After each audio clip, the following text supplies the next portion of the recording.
Huh.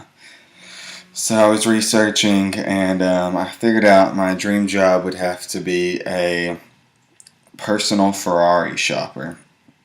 There's currently a guy that does this, and he lives in Switzerland. His name's Marcel Massini, and he's an expert in these classic rare Ferraris.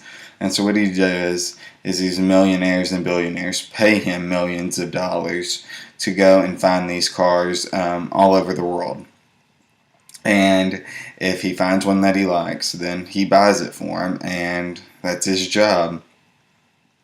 So I thought that was pretty neat off the get-go.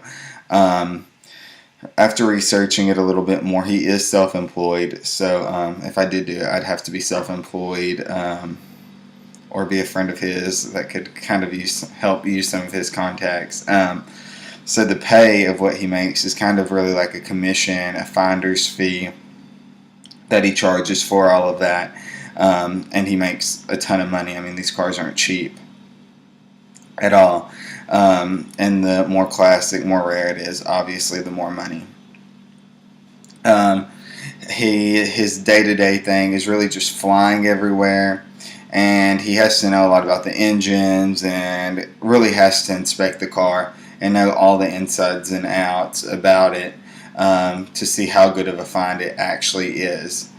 If I did get an opportunity like that, which is pretty rare, I'd like to do it for the rest of my life. I would really like to move to Switzerland, so that works out too. And I could travel all over the world. I don't think I'd really have a problem doing it. In a few years where I could see it going, if I did stay there, probably after I got that part down and made some good connections and networked a little bit, I'd kind of like to let that lead on into finding being a specialist in other rare cars, maybe like a Rolls Royce or something. I wouldn't mind finding those. Thank you.